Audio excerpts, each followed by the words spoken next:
Peace, grace, and mercy, my people. Hey, it's Darash Barak, y'all. You already know who it is and who you dealing with. It's Neighborhood Hebrews Ministry. Y'all see the social medias, man. Y'all see them. Go tap in with them. Go follow. Go subscribe. Please comment on the videos. Really need that feedback so I know that I'm reaching my people. Even if it's just one of y'all, hey, all glory to the Most High. All glory to the Most High. Can you understand me? Yeah, so y'all tuned in. This is now the video towards the men, the brothers, you crooked ass niggas. This is for y'all. This series, part one, is titled Becoming a Husband, right? Becoming a Husband. So we about to get into it. It's a 3-part ongoing series, just like the She Who Finds a Husband series, part 1 and part 2. That's an ongoing. I'm going to be adding more classes to that as well. So yeah, just getting back to the reminders, right? Y'all go check out the platforms, right? See what we got going on. Check out the ministry page. Tap in with the IG, right? Check out with the website link, which is on the IG. Y'all can check that out. If y'all want to donate, you can donate up there at the Cash App for any alms or any situations like that. Also going to have the GoFundMe link is over there too. So you can actually donate to that so we can get this ministry really, really popping. And just get it headed in the right direction. So if y'all feeling the need, hey, please help out, because these alms, these tithes that y'all give are going to be scattered out to all my other brothers in their ministries as well. Tap in with my brother Akla Og over here, right? Tap in with him, his Instagram. He has a Zoom Bible reading. The Bible study that we do Fridays and Saturdays at 6:30, right? Sundays at 3:30, all Pacific Standard Time on the West Coast. So, as you already know how we start these classes and how we start everything that we like to do over here at the Ministries of the Hebrews in your neighborhood, we try to remind you to confess and repent. Please confess and repent, because without doing these things, you put yourself in a situation where you don't really know what's going on with your people around you. And without confessing and repenting, you're not actually taking accountability to the things that are happening in your life. You're really not. What you're doing is you're just allowing them to keep going and going and going. And that ain't what the Most High want for us. You know what I'm saying? Most High don't want that for us. He want us to confess our faults, let go of the bull, and keep moving. You know what I'm saying? Because living with wickedness and sin is out of pocket. And nigga, you out of pocket, right? So we have to be checked. We have to be checked. You know what I mean? A lot of us are self-willed, moving with the bitch mentality. You know what I'm saying? A lot of us are doing that. And a lot of us are also justifying it as well. A lot of us are justifying the madness and the foolery, the buffoonery, right? So we want to stay away from that kind of stuff. And we want to just make sure that what we're doing on a weekly, daily basis is confessing your faults, repenting, which means stopping it, and coming back and taking accountability and asking for forgiveness, apologizing, you know what I'm saying, for things. And if people don't want to accept it, hey, that's on them. Let that blood be on them. Because see, people like to, bring you down to their level and make you feel their pain. You know what I'm saying? But you already know, man, the Most High said, man, vengeance is his. Vengeance is his, right? So without further ado, you know what I mean, back to the regularly scheduled programming, right? This is Becoming a Husband series. This is the part 1, right? This is boys to men to husbands. This is the track, right? So this is going to show us the value system of the man. So as y'all seen for the sisters, and she who finds a husband, her value is in her purity, right? It's all in her purity. So, with that being in your purity, you know, the opposite is for men. Men have to get their stability, right? Their stability up, right? And their stability is their foundation. Your foundation is all based in the Most High's word, right? So, yes, money is important and all of that stuff too, but really it's the mindset of the man, the mindset of the man. And once the mindset of the man changes, then everything else about him starts to change. So it doesn't matter what women think at all. It doesn't matter how they want you to be at all. No, it matters how the Most High wants you to be and finding your purpose and moving towards that. It might not be on the same time frame as a woman might want you to move and all that. Nigga, it don't matter what she want. It matter that you start moving like a man, right? You start moving like a man. So a lot of this stuff is going to be talking about myself as well. You know, a lot of you other brothers out there, hell, some of you women, some of y'all sons, how y'all raised them, you're going to see some traits in here that, yeah, you probably didn't teach them right. You know what I'm saying? Well, it's because you're not a man. So you wouldn't know how to raise a boy to be a man. Not saying that, everybody is, just, there are exceptions to the rule. You know what I'm saying? There are some exceptions to the rule, but in general, generalizing or generally speaking, it's not the case. It's not the case. A woman can't be mom and dad. Dad can't be mom. You know what I'm saying? So, we have to build these things and deal with these things rightfully and deal with them righteously. Without further ado, y'all know what it is. Back to the title. You feel me? Becoming a husband. Boys to men to husbands. Right? So we're going to start off first in Proverbs 18 and 16. Proverbs 18 and 16. That's where we're going to start. Proverbs 18:16, King James, version 16. A man's gift maketh room for him, and bringeth him before great men. Right. So this is the goal, right? Finding your gift. Right? Finding your gift. That's the goal for you, brothers. That's the goal, right? This goal, which is the pinnacle of the man's purpose, right? So a man's gift makes room for him. So your purpose is going to make room for you, right? For all the things that you want to get cracking. You know what I mean? Even for you ladies that are listening in, if you stand behind a man who's going towards his purpose, it will even get you the things that you want, right? You can have the things that you want when you support the man in his mission, right? So a lot of times we see in relationships, there's a break because the man is simping out, right? The man is simping out because he's falling to the woman's purpose, or he's now, what they call it, compromising, you know what I'm saying? And coming to a partnership. Marriages and relationships are not partnerships. The man is the lead, right? So men, in order for you to lead, you have to move towards your purpose. You have to move towards your purpose, right? So just zooming on through, right? These are the levels of the value of men biblically, right? A man has to build up his value, right? That's what men have to do. We have to build the value. Women are born with their value. Men have to build their value up, right? Which means getting to your purpose, figuring out things in life, right? So a man has to build up his value to get ready for his purpose through the Most High. And what the Most High has for him, that's what he's supposed to focus on, right? And then focus on his family, right?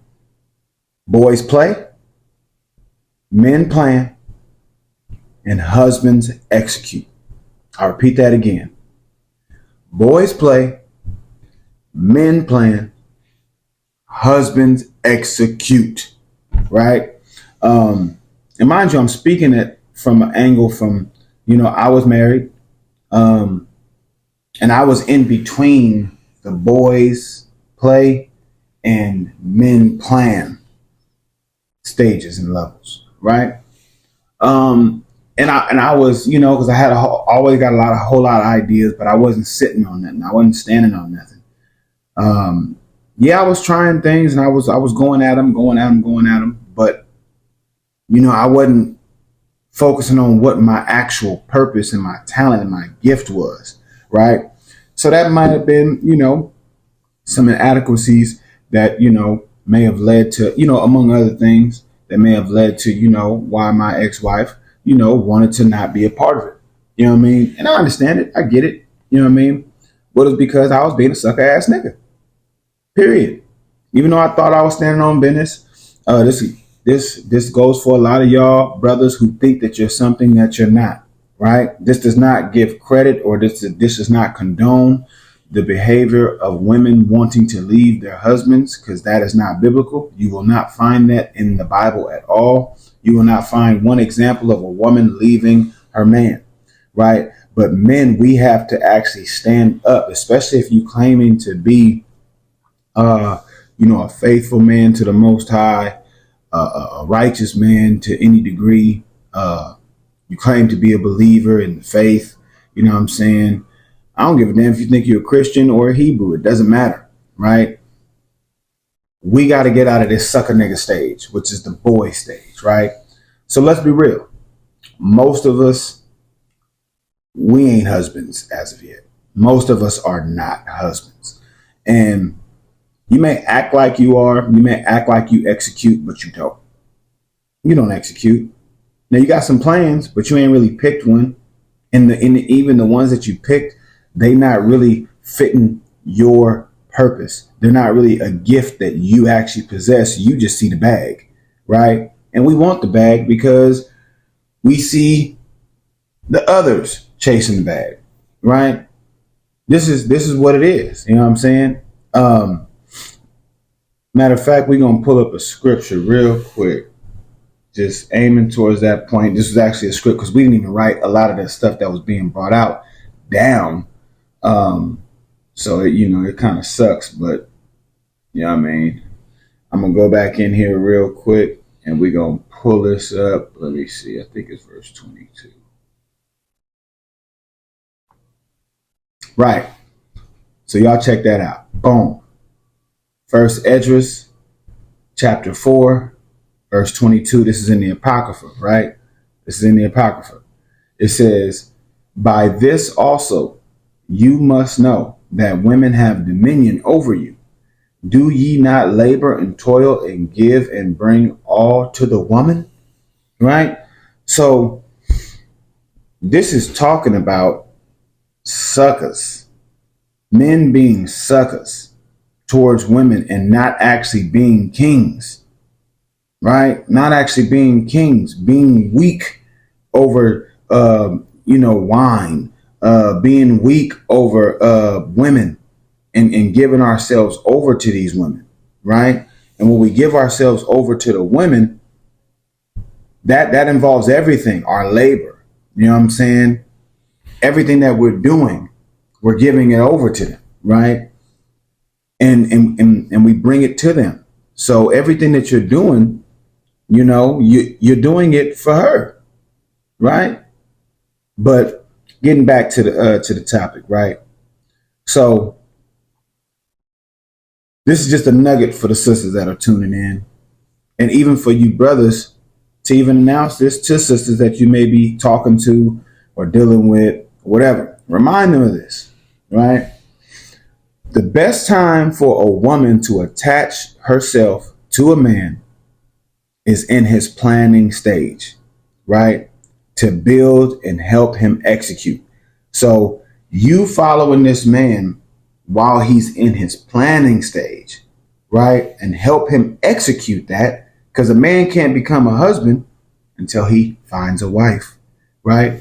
So sisters got to understand that. Women, y'all got to understand that. Yeah. If you have a man, you are there to support him. He's not there to do what you say. You're there to do what he says. But men, you got to stand on business, man, because women are so indecisive that if we show them anything that they don't like, they're immediately going to go look for something else that they would like. And that doesn't make them right at all. They actually hoes in the mind. They hoes. Adulterous women, because they just jump from man to man. You know what I mean? But back to you. This is part one. This is talking about you grown ass men acting like boys. Right? This is what this is talking about. Right? So this is what we're doing. This is what we're doing here. Right? So these are the childlike men. Right? This is how they act in their mindsets. Right? They act like little infants at times, adolescents at times. This is how their thinking is. This is how they think, right? These are typically the men, right? Just like children are to their parents, are servants of the parents, because children are the servants of the parents, right? You tell the children what to do. Children are supposed to do what the parents say, right? These are the men that become servants of the women they encounter. And most men, right? Most men, we have been in this stage before. Y'all know this to be true. Most men have been in this stage before. Right? So, hey, here's looking at you, my brother. This is the sucker nigga stage where this might be talking about you. Hey, I was there. I was there. You know what I'm saying? I was there. This is the sucker nigga stage. Yeah, you, right? This is the sucker nigga stage where you ain't got no plan. You got no experience. You got no understanding, nor wisdom. And you follow after whatever the woman says rather than learning to level up and lead, right? Go back to 1 Ezra 4. It says that you give and bring all to the woman. Now, what do most women do today? They get pretty, dress up, do their hair and nails and all that stuff. And they think that's enough. And they get a Brazilian butt lift and all that. And now they present their prettiness. They present their box over to you. And now you accept. You accept. Oh, thank you. Now just sit over there and just be pretty and, oh yeah, everything is good. Everything is good. You're failing to realize that you have to stand on business, and we all got to put in work. Everybody has to put in work. No matter what you think, everybody has to put in work. And first, as the leader, my brothers, you have to put in work. You got to put in work. And if you don't put in work, guess who's the problem? You. You're the problem. Now, sisters, of course, you already know. Go check out She Who Finds a Husband, part 1 and part 2. You get your lashings over there. And that series will continue just like this one will too. So yeah, without further ado, we're going to keep it moving, right? So we're going to 1 Peter chapter 2 and verse 2. 1 Peter 2 Good News Translation. 2 Be like newborn babies, always thirsty for the pure spiritual milk, so that by drinking it you may grow up and be saved. You feel me? So that was out of the good news, right? That was out of the good news. I'll read it real quick in the KJV. As newborn babes, desire the sincere milk of the word, that ye may grow thereby. Right? So this is what you do. You're acting like a boy. Right? So newborn babes, we should be desiring the milk, right? So men, brothers, humble yourselves down, right? You might have to go back. Scrap all the bullshit that you done learned and go back and figure out the right way through the word, right? Get your spirit right and remove the tainted mess, you know what I'm saying, that you have gained over the years. You know what I'm saying? Remove that so you can grow thereby, right? So you can grow. Y'all not growing just because you got a bag and you got your male makeup on with your designer clothes and shoes and your fancy cars and you have a different set of makeup, right? And that's what these women be confused about with your sucker ass, is because you got this makeup on portraying to be a real man, you know what I'm saying, or husband material, but really you out here still playing, right? You out here still playing. You know what I'm saying? You sucking on your thumb like a baby right now. You know what I'm saying? And she thinks she getting a man, but you's really a sucker.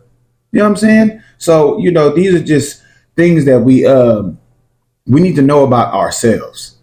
We just need to know about ourselves, and who better to tell you than your brother? You know what I'm saying? Who better to tell you than your brother?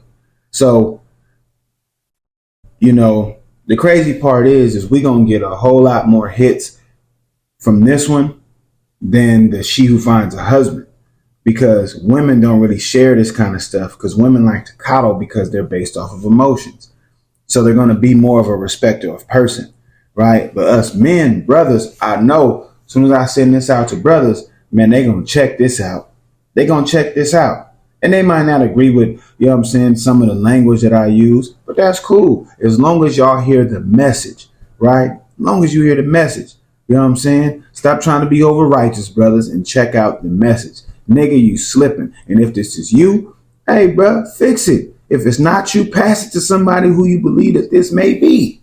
You know what I'm saying? Pass it to somebody. So now let's go on over to 1 Corinthians 14 and 20. 1 Corinthians 14:20. Good News Translation 20. Do not be like children in your thinking, my friends. Be children so far as evil is concerned, but be grown up in your thinking. Be grown up in your thinking. There's a reason why I use the Good News Translation for a few of these, is because of how it, you know, how it reads, right? How it reads. So, mind you, in the King James Version, this is what it says. Brethren, be not children in understanding. Howbeit, in malice be ye children, but in understanding be men, right? So, you may think that you're a man because you got the money, because you got the material things, because guess what? That's what the world tells you. Oh yeah, you're a man when you get these things. No, you're a man when you get your understanding together, when you're finding your purpose. That's when you're a man. Anybody can go out here and go get a bag from any facet of life. You can go get a bag. Does that make you a man? No. Just like, you know, for a woman, her going to go get her body done or get in shape and look pretty and cook and clean, that don't make her a woman. That don't even make her a wife. You know what I'm saying? That does not make her that, right? So we have to understand these things, right? That you got this money and these material things, right? But look at how you operate in life. Look at how you operate in life for real, for real. Is it evil? Now, the only way to figure out if it's evil or not is 2 Timothy 3 and 16, right? You got to figure out how it's evil and know what's righteous. You got to come to the book. You got to come to the book, right? Because, listen, children do ignorant things and evil things ignorantly, rather, right? They do evil things ignorantly. They don't even know that they're doing it. It's because they're still pure, and how they were taught or raised by you sucker niggas, right? Who are then letting your women lead. These children suffer and they start doing things evil. But you don't know this. Just like the example of, you know, the little girls who be twerking. They even got little boys now twerking because that's what they see their mamas doing, right? Y'all don't know that that's raising up adulterous, hoish activity. Like their conduct and how they moving, that's hoish, right? That's hoish. You know what I'm saying? Now let's get back to the point, right? And still think as a child, right? Because this is how you move, right? You're thinking as a child. right? But you should be thinking as a man. That's what this scripture is talking about, right? That's what this scripture is talking about. You know what I mean? 1 Corinthians 14 and 20, right? It's letting us know that, hey, children do stuff ignorantly because they actually don't know. So they might do some, acting malice. They might be evil because they haven't dealt with the situation. They don't know the right from wrong because they've been taught wrong, right? And they believe wrong is right, right? But in understanding, be men. In understanding, be men. So you need to get your level of thinking to the moral capacity to where you're actually operating as a man. And how does the Most High want us to operate? As men, not out here playing around, acting like some little ass children, right? And this is what we do, fellas. This is what we do. Think about how you get ready for your weekends. Oh yeah, bro, you feel me? Bro. You act like a little nigga at school. First day of school. Every time the club come up, that's what you worried about. Oh, bro, you feel me? Like we finna be out here, you know what I'm saying? You feel me? You know what I'm saying? I gotta give me some new clothes. You feel me? I gotta do this. Trust me, I was there. And you think you the shit. But really you just stank. Because you faking. You faking acting like a man, promoting yourself to be a man when you really just a little boy. Right? You're just a little boy. So now let's go to Zechariah chapter 8 and verse 5. Zechariah 8:5, King James, version 5. And the streets of the city shall be full of boys and girls playing in the streets thereof. Now, if you guys go read this in context from the top on down, the Most High is letting us know first that he's angry with us and he's jealous, right? Because we don't do things to follow his way, right? Then it goes into what it's going to look like, right? It goes into what it's going to look like, right? First, it says that he was jealous for Zion, right? Great jealousy, right? I was jealous for her with great fury and jealous, right? He says when he returns to Zion, he's going to dwell there in Jerusalem, right? And when he returns, right, there's going to be old men chilling, old women chilling, you know what I'm saying? Dwelling in the streets, every man with his staff, you feel me? Old man doing his thing. And the children going to be playing in the streets. So that's talking about the end game of how the Most High is going to have things set up. But you niggas out here playing in the streets as if we in the end game, right? As if we in the end game. Y'all playing as if we have made it to our victory, right? And haven't reached the goal yet, right? You roaming these streets. This is your mindset as if you have reached the end when you just began. Right? You just began. Right? So even at your age of where you're at right now, like I'm about to be 40, my journey is actually just now starting. So I can't be out here playing in the streets as if it's the end. No, it's just really starting. Go check out biblical characters in the Bible. You know what I'm saying? A lot of them was just getting cracking. You know what I'm saying? At 40 years old. Just getting cracking. Well, I ain't gonna say a lot, but a few of them. You know what I mean? But this is how life gets in its purity, right? Because a man takes time to gain his value, right? So y'all might be thinking, damn, 40 years, you know what I mean? Like if you actually go back and just go do the math, When you look at when Jacob married Rachel and Leah, I think if you do the math, like he's in like his 70s. He's like in his 70s, right? When he married Rachel and Leah. Come on. And he probably lived like what? Another 60, 70 some years? So he was at his halfway point. You see what I'm saying? And that was at 70 something. You feel me? Abraham having Isaac at damn near at 100 years old. You feel me? So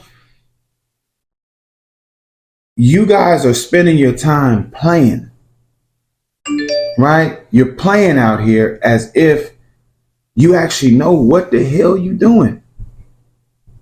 You playing in the streets, and all that playing doesn't do anything because you're not focusing on any of the purpose that you actually have going on.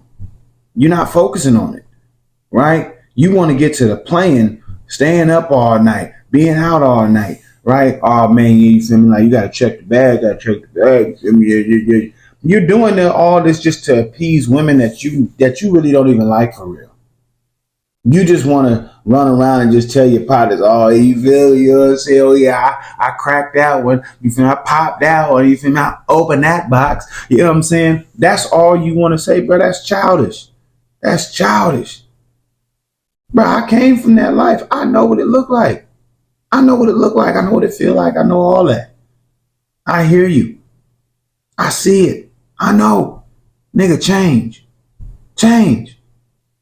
Right? So this is the things that we have to start teaching to our boys when they're actually in the boy stage, so we can actually put them on the right track to becoming men into husbands. You see what I'm saying? So we have to put ourselves on the right track, right? Just as well as for the sisters. Go check out the She Who Finds a Husband Part 1 and Part 2. It's going to be hard on the ears, but hey, it's for your learning to correct our children so they can move in a better rate than we did and start being better than we were, right? So now we're going to go to Ezekiel chapter 16 and verse 33. Ezekiel 16:33, King James Version 33. They give gifts to all whores, but thou givest thy gifts to all thy lovers, and hirest them, that they may come unto thee on every side for thy whoredom. Right. So while you're playing in the streets, right? Think about it. While you're playing in the streets, you're getting all this money to give gifts to the hoes. To give gifts to the hoes. So as a boy thinks, or his mindset, you spend your money and make the money, right? Give it to the hoes. And by not standing on business, we show women that we don't have standards. That's what we're showing them, that we don't have standards. We're putting the candy in front of their face, right? So candy in front of a woman's face is the money and the materialistic stuff. That's the candy for them, right? Because for them, that's how they see security, which isn't actually security. It's a man being around and holding it down. That's actually what it is, but they haven't been taught right either.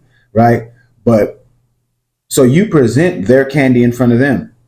And guess what they do? They present their candy in front of you, which is showing you their titties, showing you their ass. You know what I'm saying? Batting their eyelashes, dressing in the, you know what I'm saying, the provocative outfits, right? Dressing up and with the mindset like hoes, right? And you go right after that, right? So we show them that we don't have no standards, right? And if we did, they wouldn't be as bad. These women wouldn't be as bad. It wouldn't be such of a struggle to find, you know, good women, you know what I'm saying, that aren't self-willed. You feel me? It would be easier, right? If we had some backbone, if we actually stood on some business, if we stood on some business, y'all, and stop acting like little ass boys, we'd be all right. Families would be all right. Families would be intact, all of the above. Problem is, niggas don't want to actually face the music, right? Now, for some of y'all will, but because of what happens in your life, bills come, life actually happens. Let's say you was an athlete, you get hurt, now you got to resort to the working class. So now you're just trying to get to the bag as quick as possible. And then we already know what getting the bag does. Getting the bag brings the man's value up. Getting the bag brings the man's value up, right? You know what I mean? Men have to understand that that's one aspect of getting the bag. Leveling up, getting the bag. That's just one. The most important is your mindset, right? the most important is your mindset, because how, like, from the things that you think, it will then become an action, and you will start doing these things. So the heart and the mind of man, when it's warped, the man struggles to think clearly because he has other things happening, right? So let's go check out Mark chapter 7 and verse 21. Mark 7:21, King James Version 21. For from within, out of the heart of men, proceed evil thoughts, adulteries, fornications, murders. Right? That's what happens, right? When a man's focus isn't on the right things, right? When you think in the mindset of the world around you, right? These are the things that begin to influence you. Think about the way you are raised, right? By the OG. They say, go get the money, go get the bag by any means. Youngin', go get it. Get your ass out there and go get it, nigga. I don't care what you got to do. They're going to send you on a lick, right? They going to show you all different kind of ways to go get the money. And they go, oh, man, you feel me? No risk, no reward, youngin'. You feel me? Like, you know what I'm saying? You got to put it on the line. You feel me? If you really want it, you know what I'm saying? You got to take that chance.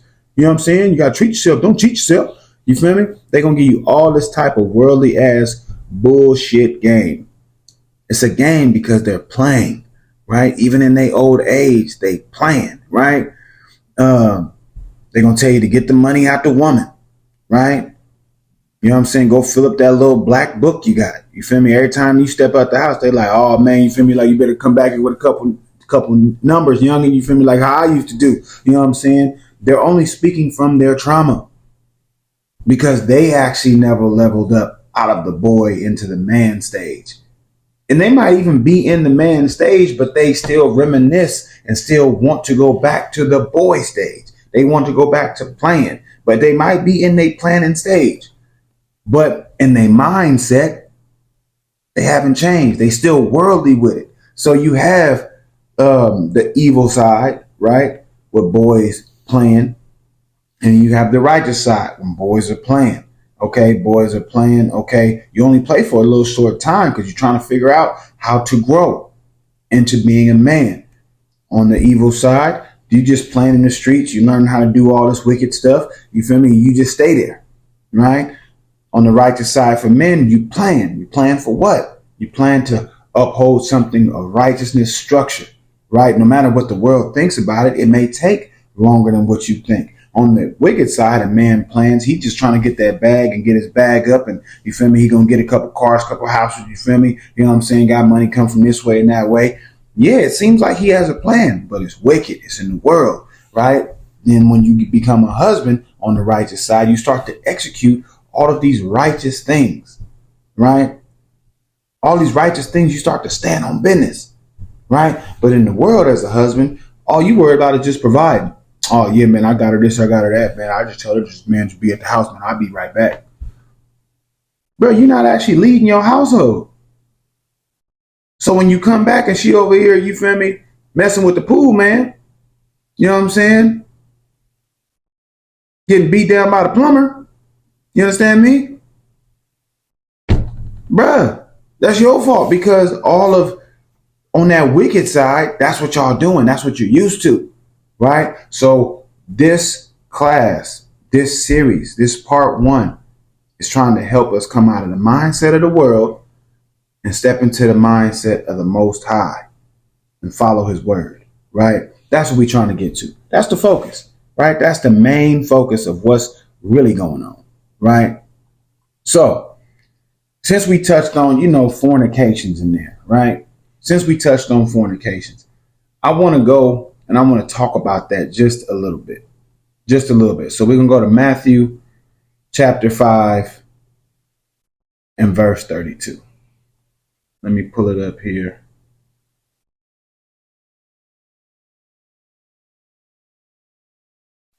Matthew 5. Hold on now. There we go.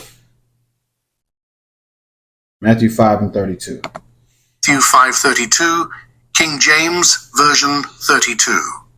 But I say unto you, that whosoever shall put away his wife, saving for the cause of fornication, causeth her to commit adultery. And whosoever shall marry her that is divorced, committeth adultery. Right. So, if we kind of just read that a little slower, right? It says that whosoever shall put away his wife, except, right, for fornication, right? So by putting away your wife, right, you can put away your wife, you know what I'm saying? Or you can't put away your wife unless it's for fornication, right? Or adultery, right? So, because it's saying that when she commits the fornication, right, it's going to cause her to go commit adultery. Now, if y'all actually thinking about it, for real, because I just had to touch on this. A wife cannot commit fornication.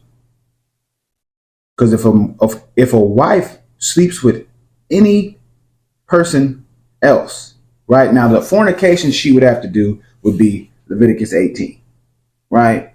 So go scroll through Leviticus 18. You can see the fornication acts. Sleeping with her dad, sleeping with her brother, bestiality. You know what I'm saying? But what I think this is referring to is spiritual fornication, right? This is spiritual fornication, right? Which is going to go into the changing of the mindset and what they're thinking, right? And now by getting that worldly mindset, like what happened to Eve, right? What happened to Eve, right? She got this new information and now they know good and evil, right? So that's the spiritual fornication that I think the Messiah is referring to. Because if this was sexual fornication, then it would be considered adultery for the wife, right? Because it then says causes her to commit adultery. So her change in thought, not following the Most High and his commands anymore, not following after her husband, right? Because that's a command from the Most High, is that the wife should follow the husband, right? We already know that, right? We already know that, right? She is supposed to submit unto her husband as unto the Lord, right? So now when we see these type of things, right, I just want to touch on this because it says causes her to commit adultery. So now this fornication could not be sexual, right? As I stated before, right? Because that would be adultery on the wife's part. So this would be aimed more so at spiritual fornication and going against the Most High's word, as I said before, right? As I said before. So let's go see exactly what I'm talking about and see where I'm getting this from. So let's go to Wisdom of Solomon, chapter 14 and verse 12. Let me get that. Wisdom of Solomon, chapter 14 and verse 12. Let's get it. Wisdom of Solomon, 14:12. For the devising of idols was the beginning of spiritual fornication, and the invention of them, the corruption of life. Right. So these idols, right? These false gods, false deities, right?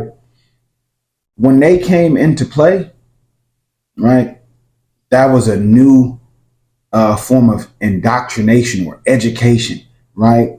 Cults, you know what I'm saying? So when this started to happen, right, this became the beginning of like spiritual fornication, new thoughts, right? So you would now start to leave. You start to see people leaving, following the Most High and following other things. That's why you see other people, like what Oprah was talking about years ago. Oh yeah, like there's more than one way to get to the Most High. There's more than one way to get to God. No, there's not.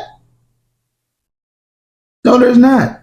Not if you're a believer, because the Messiah said what? You can only come through me. Check it out. You can only come through me, right? So by committing that spiritual fornication, right, that we just read up there in Matthew 5, right, and 32, that's spiritual fornication. Now, I'm not taking actual fornication, sleeping with her mom, or mom, dad, brother, you know what I'm saying, bestiality, something like. I'm not taking that off the table because, yes, definitely, divorce your damn wife, she doing some stuff like that. That's crazy, right? But the spiritual fornication is actually locking him back to the law in which Moses gave in Deuteronomy 24:1, because he found an uncleanness in her. That uncleanness would be spiritual fornication. She is now deliberately going against the Most High. Deliberately. Now, it's one thing to say, hey, she has a different belief system, but she stands and she supports your belief system, right? Just like when Paul says, you know what I'm saying, for one, that, if you're dealing with a woman or a man that doesn't believe, you feel me? If you find it well pleasing to dwell with them, right? Hey, so be it. Y'all go ahead and stay together. But she's not coming up against you, right? She's not coming against the Most High. You see what I'm saying? She's following all of your instructions. She's following the instructions of what the Most High has told her to do. Even though she may still be, you know what I'm saying? Like, hey, she walk out the house and do her own thing. You know what I'm saying? But she don't go against what you say, right? But she, when you at work or whatever, she might go out and go, you know what I'm saying, do her meditation and her own thing, but she don't bring no idols. She don't bring none of that stuff into the house and none of that. But that's how you met her, right? So by your actions and by your fruit, you can then start to, help change how she thinks and how she perceives things in life, right? And maybe win her over. And same thing for the wife with the unbelieving husband. You can win them over by your conduct and your conversation, right? So going back to Wisdom of Solomon 14:12, right? The devising, which means the putting together of these idols, the creation of these idols was the beginning of spiritual fornication, which means that different doctrine and thoughts and cult followings it was the beginning of the invention of the corruption of life, right? So now this will start to corrupt you, right? So now these are the same things that happened. You can go see another instance. Go check out Numbers, right? Numbers 25:1-9, right? The Most High knocks them off for not doing what he says, right? Not following his word. So that would be another example of spiritual fornication. Which would lead, right? So now going back to Matthew 5:32, right? Let me pull that right back up.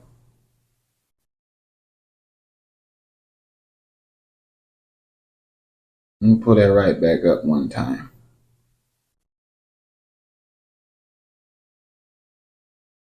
So in Matthew 32, right?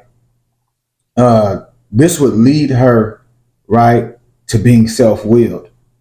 That spiritual fornication, that education and indoctrination, right, will lead her to being self-willed, right? So now she's moving on her own accord, right? This is why when people act like this, right, you're like, bro, you acting like a bitch, because you moving self-willed. Why would you do that? That's stupid. That's stupid that you would do that. You know what I'm saying? Now, again, y'all probably get razzle dazzled, you know what I'm saying? Get your boxers, you know what I'm saying, bundled up, get your panties in a bunch when y'all hear these cuss words, not curse words. I'm not cursing you, right? I'm not cursing anybody, right? But being self-willed, right, is what the Bible talks about, right? And I'll post it up right here so you can see it in the Good News version that a self-willed woman is a bitch, right? So, or in the King James version, is a dog. So however you want to be called, you can be called that. And this goes for men and women. When you want to be self-willed, this is what it is. And the Most High ain't dealing with it either way. So I just want to touch on these things, right? So by this leading her to being self-willed and convinced herself she is now free to go get another man. This now, again, go back to Matthew 5:32 because we're speaking about the fornication, right? This lets us know adultery only refers to dealing with married women, and fornication leading to spiritual. Fornication is only leading to spiritual in this one, right? Even though it could also be talking about those other sexual deeds mentioned in Leviticus 18, right? Now you can go check that out, right? And sex with single women, right? So that's what fornication is actually about, right? So when we read it later in the New Testament, as they call it, fornication is more so a man just dealing with a bunch of women, just a bunch of women, and he's not taking care of them. Or the woman is just dealing, you know what I'm saying? She being a hoe. So she's just committing fornications, but she's actually going into adulterous activities because sex is supposed to be the consummation of your guys' coming together, your commitment to each other. You know what I'm saying? That's why Paul tells us, you know what I'm saying, that, you could become one with a harlot because y'all made an agreement, a covenant, right? So let's go check out adultery biblically, what adultery means biblically, and then we'll get back to the topic because I just want to touch on this because we're talking about fornication real quick. So I just want to give, you know what I'm saying, some more edification within the edification to let y'all know an explanation. So we're going to go to Leviticus chapter 20 and verse 10.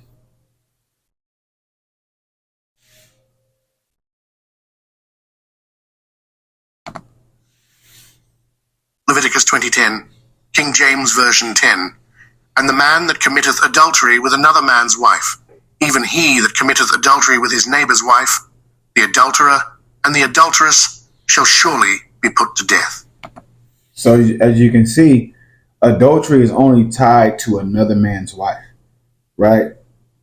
So in order for a man to be an adulterer, he would have to have been dealing with another man's wife. In order for her to be an adulteress, she would have to be married, dealing with another man, right? In this context of what this is talking about, that can even go for even a woman messing with another woman because it's against the law. You know what I'm saying? For that kind of activity, you know what I'm saying? For any kind of man on man, woman on woman type of activity. You know what I'm saying? That's out of pocket and out of bounds and not allowed. You understand me? So let's get back onto the topic because I just want to touch on fornication, a little bit of adultery real quick, just for some edification and understanding. So that way we, you know what I'm saying, we can see how to move and stay on track. So brothers, hey, stop being boys out here, just committing, you know what I'm saying, fornication, and moving around like boys, man. Just stop moving around like boys, man. Hey, get some business about yourself. Get some business about yourself. So let's go to 2 Timothy 2 and 22. 2 Timothy 2:22, King James Version 22. Flee also youthful lusts, but follow righteousness, faith, charity, peace with them that call on the Lord out of a pure heart. Right? So, simple and plain, gain some discipline and stop thinking with your penis. Right? Stop thinking with your member down there. Stop thinking with that, right? Flee from your youthful lust, which means leave your youthful lust alone, right? Getting caught up in the woman's box, right? Trying to get some ass all the time. That's going to lead you down the wrong road. Trust me, it's going to lead you down the wrong road. And it's going to, put you in situations that you really don't want to be in. You know what I mean?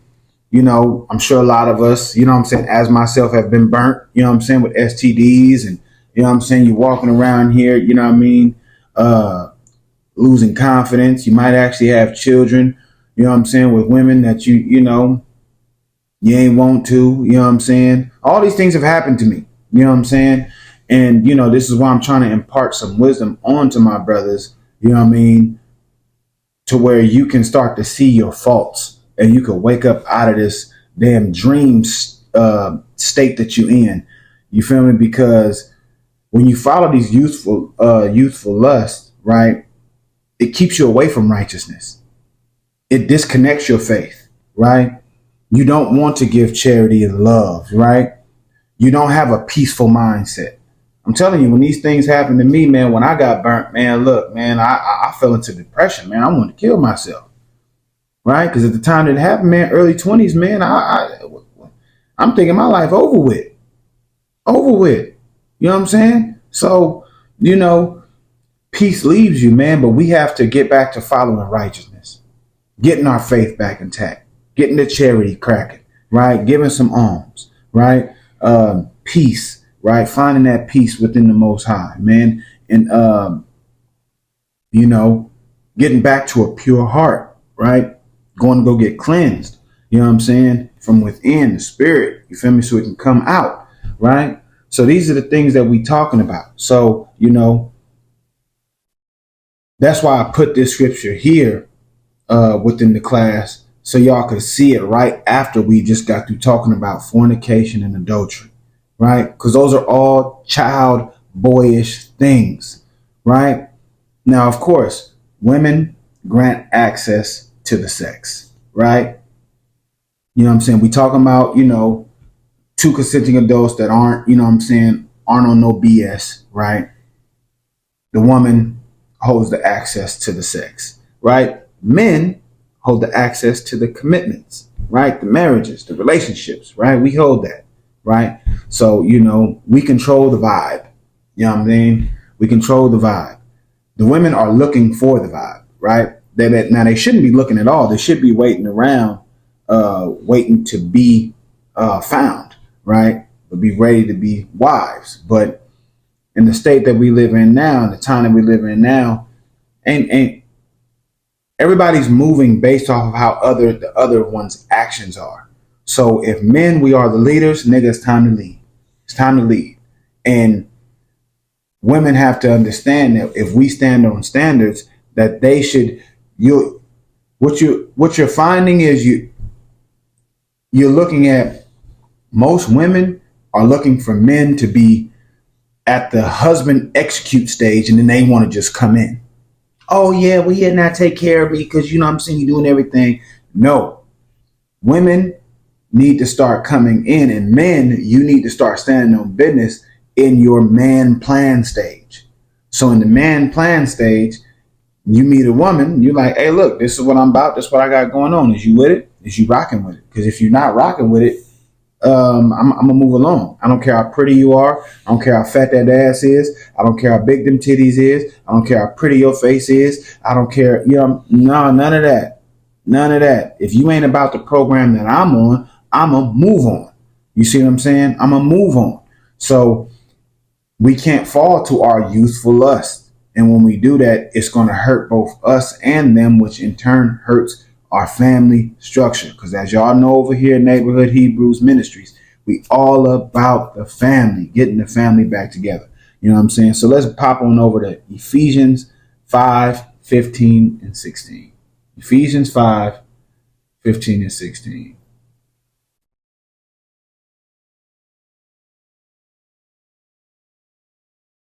Let me buzz on down there real quick. Here we go. Ephesians 5:15, 16, King James, version 15. See then that you walk circumspectly, not as fools, but as wise. 16, redeeming the time, because the days are evil. Right, the days are evil. So you gotta walk circumspect. Circumspect just to me means to just be exact, right? Be exact. So to be exact in your purpose and not as the fools or most our peers, which is, you know what I'm saying? Because the rest of the world is moving foolishly, right? Most of the world is moving foolishly, right? And a lot of our peers move very foolishly. I was one of those peers to my other folks, you know what I'm saying? Because, a lot of them were moving up in life, you know what I'm saying? Leveling up in life. It might not have been according, to the scriptures, but they was leveling up to the man stage while I was still in the boy stage for a long time. You know what I mean? For a long time. Like I said, I'm almost 40. I'm just about 40 next year. You know what I'm saying? Most High as well. But this is what's going on with us, right? So,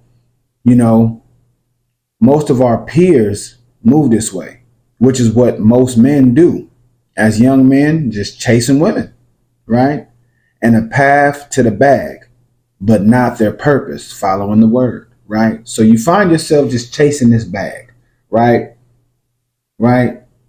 That's why it says when you walk exact, circumspectly, walk exact, and don't walk as fools, but walk as the wise. What do the wise do? They follow the Most High, right? And we talking about the believers, right? We talking about those who consider yourself Hebrews or Christians or whatever it is. This is what we're supposed to be doing. This is what we're supposed to be doing, right? It says redeeming the time. Redeeming the time. So now, if we redeem something, y'all see the definition right here, right? So compensating for someone's or something's faults, right? So you have to compensate for that time lost, right? You have to compensate for that time lost. Why do you have to compensate? You have to compensate because the days that you came from and are in right now are evil. So that's what you came from, right? Look at the second definition, right? Able to save people from sin, error, or evil, right? So that's what we're trying to do. We're trying to redeem each other. That's what this class is for. This part 1 is to redeem my brothers. Hey, redeem you. Bring you back, bruh. You still acting like a boy, nigga. Let's step up, my brother. I'm trying to be a strong defense for you. You know what I'm saying? I'm trying to send you some correction. Go ahead and pass this along, man. Pass this along. Let's see what's going on. Let's see what's really to it. You know what I mean? Now let's step on over to Revelation chapter 2 and verse 20. I know this was a little longer, but it is what it is. We gotta get at these brothers, man. We gotta get at these brothers. Here's what it is. You gotta get checked too, brother. You gotta get checked too. Let's get to it. Revelation 2:20, King James Version 20. Notwithstanding, I have a few things against thee, because thou sufferest that woman Jezebel, which calleth herself a prophetess, to teach and to seduce my servants to commit fornication and to eat things sacrificed unto idols. Crazy business, right? Crazy business. This is regarding to you sucker niggas. Sucker niggas, right? Here it goes, right? You being a sucker and the Most High has things against you, right? For you not standing on business, but condoning this behavior of this woman Jezebel. Jezebel couldn't have did all these things if the man would have been standing on business, right? She professing herself to be this and that. Man, cut that out. Cut that out, right? To teach and seduce servants, you know what I'm saying? To commit fornication, you know what I'm saying? Like she able to get to talk you out of anything. For what? How is she able to do this? You're supposed to be standing on business. The Bible calls the woman a weaker vessel. Not weak as is, you feel me? She can't do nothing. She ain't good for nothing. No, it just means that she's weaker than you, right?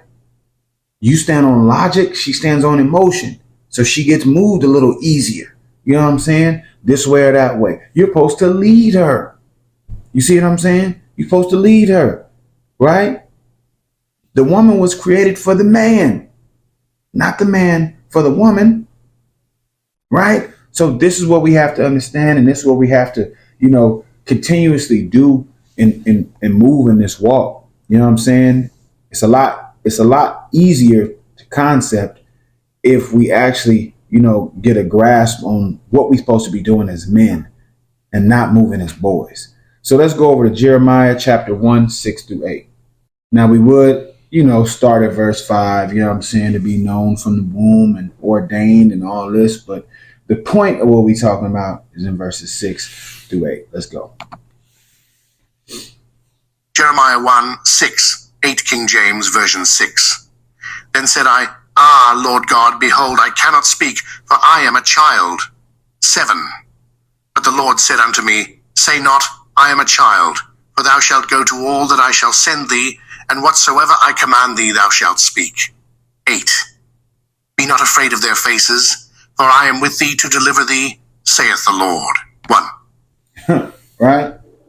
So, it's time to level up. Stand on business and speak up even if you don't know the outcome. Right? This is what trains you men. Right? From the boyish mindset to get to your purpose. Just like the prophet. Right here. Just like Jeremiah. Right? He calls him, and look, man, I ain't nothing but a child. He humbled himself down. Right? The Most High said, man, pick yourself up, man. Pick yourself up. Because was he actually a child? No, he was just young in understanding. So he's gaining understanding, right? Thou shalt go to all that I shall send thee. So you got to go do your purpose. You got to go do it, but we keep running away from it like Jonah, right? We keep running away from our purpose like Jonah. You know what I'm saying? But we still talking about how we men and we trying to create our own existence. You know what I'm saying? Oh, I'm self-made. You feel me? Like, oh, man, I got out the mud by myself. That's all self-willed. You's a bitch-ass nigga. That's what it's self-willed, right? You did it yourself. You a bitch-ass nigga. Right? We shouldn't be trying to do it ourselves, right? We need to go get knowledge and understanding from each other, right? From brothers, getting it from brothers so we can help lead our sisters. See what I'm saying? It all works hand in hand, right? It should anyway. Right, now let's buzz on over to 1 Corinthians 13 and 11. 1 Corinthians 13 and 11. Corinthians 13:11, King James Version 11. When I was a child, I spake as a child, I understood as a child, I thought as a child. But when I became a man, I put away childish things. Oh, that seems simple, right? As a child, that's how you respond in your emotions, right? Because you come from the suck, right, of the breast of your mother, right? You've been up under your mother as a child, right? So you respond in your emotions, right? We got to stop doing that. You got OGs that's just popping off at the mouth. You know what I'm saying? I'm talking about 50, 60 years old, popping off at the mouth. This is what they teaching the youngsters. So they popping off at the mouth. You feel me? Situations happen. People getting killed, shooting at each other and all this stuff. You feel me? Because you end up hating each other. You know what I'm saying? Which is a curse. Deuteronomy 28, right? Check out that curse, man. You hating each other, man, for popping off at the mouth, right? And popping off at the mouth will get you popped in the lips. You feel me? You know what I'm saying? Causes for strokes, man. Causes for strokes, right? And don't have the temperance in controlling yourself. And you make moves based off of impulse and are easily distracted by the crowd or what's popping. This scripture is telling you to level up to the man with a plan stage. Put these childish things behind you. They do not matter. Put the childish things away. Right? But when I became a man, I put away childish things. That's what you're supposed to do. Step out of one stage into another and progress. Some of us may be late bloomers. I would consider myself to be a late bloomer. Guess what? I didn't have a dad in my life to teach me any of this discipline. So I had to learn it through sports. All right. And then I had to start applying it once I had children. Right. And then I had to move on and move forward. You know what I'm saying? And still try to learn some things as I go. Right. And try to figure these things out. So I was in the limbo between the boy stage and the man stage. Even while being a husband, I wasn't in the husband stage yet. I was just by title a husband, right? But I wasn't in the husband stage. Like I said in the beginning of the video, but we ain't gonna go back and forth about it. You know what I'm saying? I'm just trying to be transparent with my brothers to let y'all know that this ain't just about you. This is about me too. So this is why I'm coming to y'all with this class and these series to let y'all know these are things that I have been through. You understand me? So Proverbs 22 and 6. That's where we're going. Proverbs 22 and 6. Y'all should already know this, but we going there anyway. Proverbs 22:6, King James Version 6. Train up a child in the way he should go, and when he is old, he will not depart from it. Simple and plain, right? A lot of us are afraid to be taught by another man because most have been raised by women, and we don't know how to deal with authority or another masculine spirit instructing us. This makes it hard for men acting in the boys' level to be corrected. So that's what we're talking about. This is part one, the boy. This is we're talking about men that act like boys. So it's hard for y'all to understand. Hey, you got to be trained up. You got to be trained up. So if you weren't trained up properly by your parents, which most of us were not, right? Hey, a brother's got to come around, my brother, and help train you up. And you got to be willing to listen, right? So now when you start to age up, you won't depart from it because you took that knowledge in. So I'm trying to impart some knowledge into y'all from the Most High, from his word. But y'all have to take it in.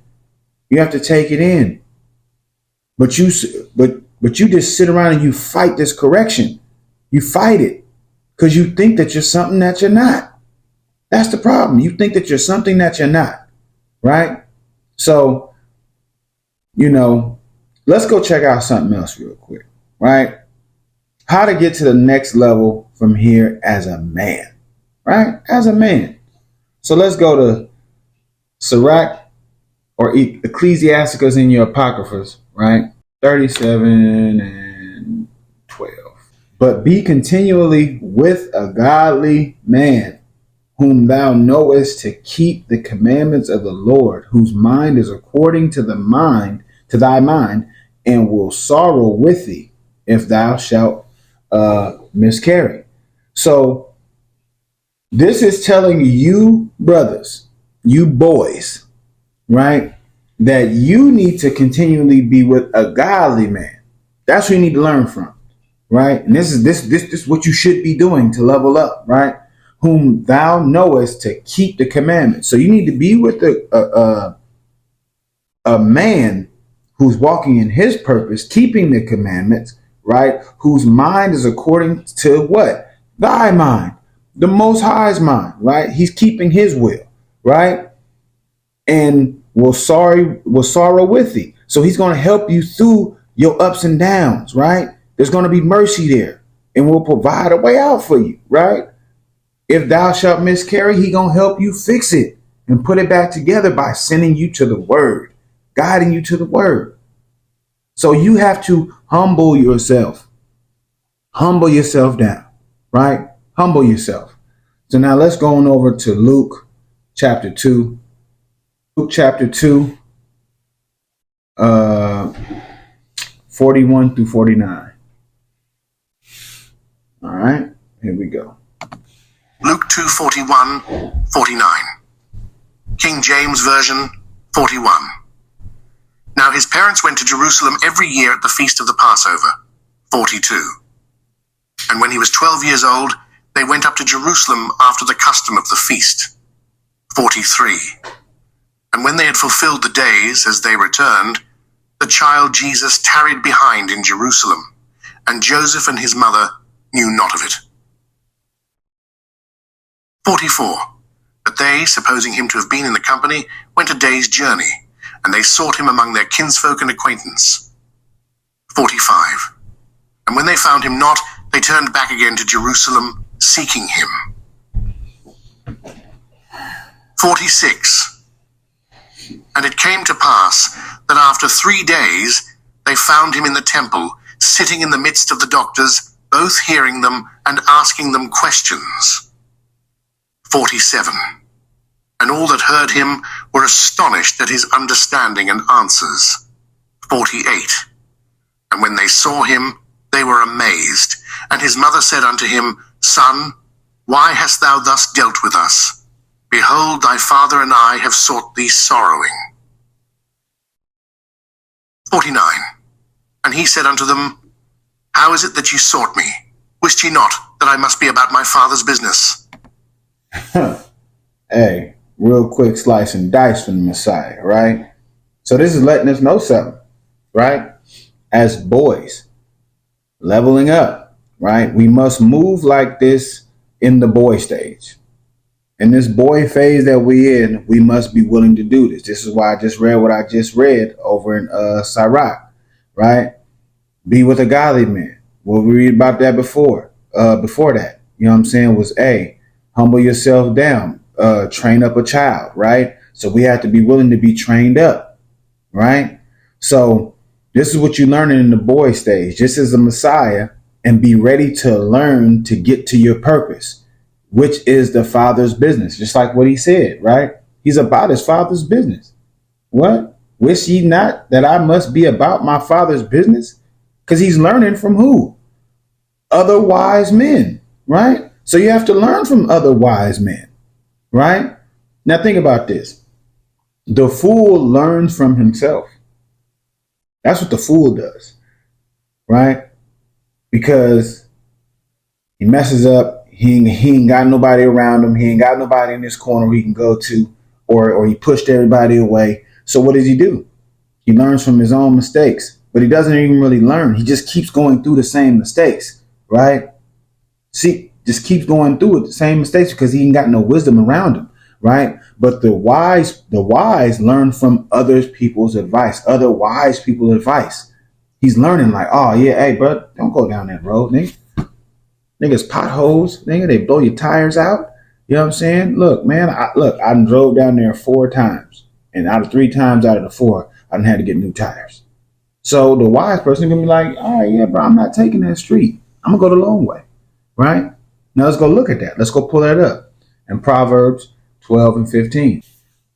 Proverbs 12:15, King James Version 15.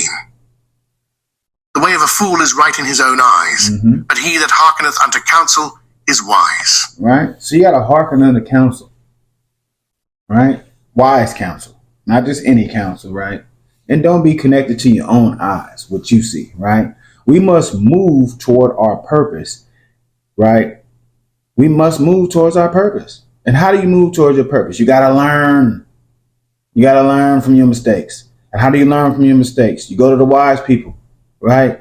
So you can ask them, well, hey, how did I make this mistake? How did I do this? How did I make it? Well, because you only looking from your lenses. You didn't go get no counsel, right? You didn't go get no counsel to learn nothing, right? So you just, you're slipping, right? I don't know if y'all understand, but I keep saying this. We must move towards our purpose as men acting like boys. Hey, stop what you're doing, nigga, and fix it and get to your purpose. Period. You my brother and I love you. Get to your purpose. You feel me? Let's go. So now let's go and get over to 1 Samuel 17, 32 through 34. I'm trying to close it out quick because we was on here last night on the pre-recording and went way longer.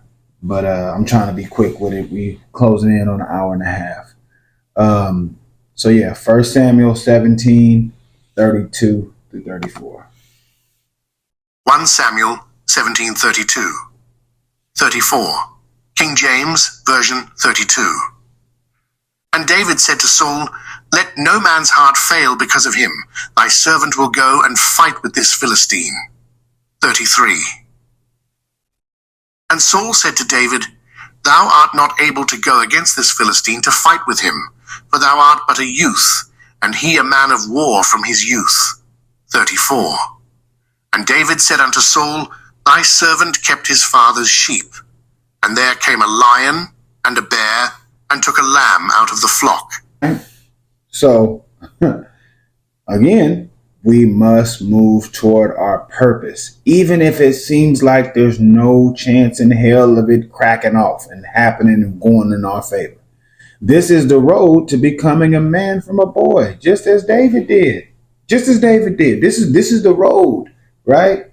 This is what it looks like. You know what I'm saying? Hey, look, I know this is a grown-ass man, and David was really just a boy. But he was really on the Father's business. He was on the Father's business, and he didn't give a damn. His faith was strong. What he was connected to was strong. He didn't give a damn who's in front of him. It didn't matter, right? It says that he was but a youth, but a man of war from his youth, right? So, you know what I'm saying? He said he's going to go fight up against the Philistines to fight with him. And this is Saul talking to him, telling him that you are but a youth, but he a man of war from his youth. So you a young man finna go fight a man who's been at war. He's been at war, right? But David is like, listen, man. I might be a sheep herder, right? I might be a shepherd. But look, I done fought a lion and a bear. And I done knocked them off. What is you talking about? Who is you talking to? I got purpose here. I got purpose. Right? So we got to follow that purpose, y'all. Let's go to Hebrews 5 and 12. Let's go to Hebrews 5 and 12. We at the tail end of this thing, y'all. We at the very tippy tail of this thing. Hebrews 5. And I still got to get ready for work. But we had to get this cracking. Hebrews 5 and 12. Let's get it. 5:12. King James, version 12. For when for the time ye ought to be teachers, ye have need that one teach you again, which be the first principles of the oracles of God, and are become such as have need of milk, and not of strong meat. Mm-hmm. For when the time ye ought to be teachers. So a lot of us go out here, you know what I'm saying, speaking on the game that we think we got, right? Game, right? You playing games because you're still a boy, right? So on them times when you think that you should be teaching and giving game, right? You need to be taught again. You have need that one teach you again, because you need to be taught the correct way, right? And the correct way that you need to be taught, right? Is from the principles of the oracles of the Most High, right? And you need to go get that milk again and stop acting like you know the meat, right? So we should be on another level, right? We really should. We should be on another level. You know what I'm saying? But you must be taught again. I'm repeating the same things just in different ways for different learners. You know what I'm saying? We might have different brothers on here that learn differently. So I'm saying it two different ways, right? And get over your pride. You have to get over yourself, right? Again, being self-willed, you being a bitch ass nigga.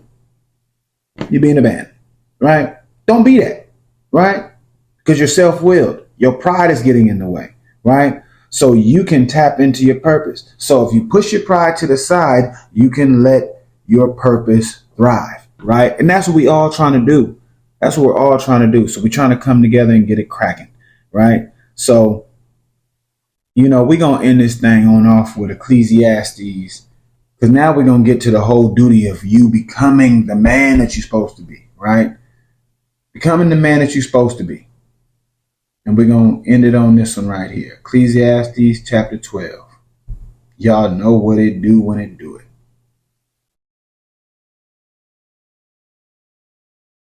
Verses 13 and 14, right? Let us hear the conclusion of the whole matter. Fear the Most High and keep his commandments, for this is the whole duty of man. This is what you're supposed to be doing. This is how you get to standing on business. This is how you immediately jump to the man level, right? And start moving into the husband level, right? For the Most High shall bring every work into judgment with every secret thing, whether it be good or whether it be evil, right? So now, listen, it's time to get back to what the Most High intended for you. So the only way to get back to what he intended for us is we got to get back to what he said to do. That's it. Get back to what he said to do. His purpose and his purpose only. That's it. That's it. You know what I'm saying? So I hope this was edifying for you brothers.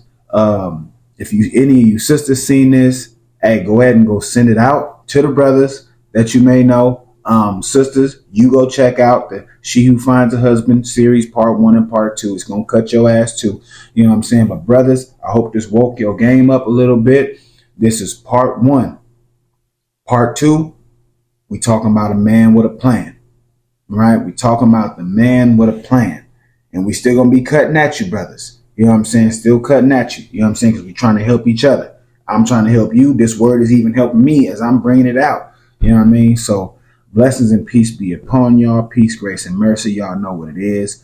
Follow them platforms. Tap on in.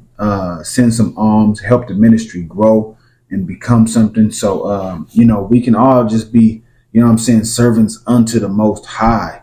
And just doing that work for the most part. And, not really getting bogged down by these 9 to 5s and having to report in, which are really like hindering our works, hindering our studies, hindering our reading that we need to be doing. So yeah, I hope y'all tapped into this. I hope you got some good fruit out of this. We just touching up on that hour and a half mark. This is Darash Barak Yah with Neighborhood Hebrews Ministries. Y'all check out the platforms once again. And tap on in with me. Leave some comments and let me know what you're thinking, what you thought. So I'm finna get ready for work and start getting things cracking. Peace, grace, and mercy, y'all. Shalom.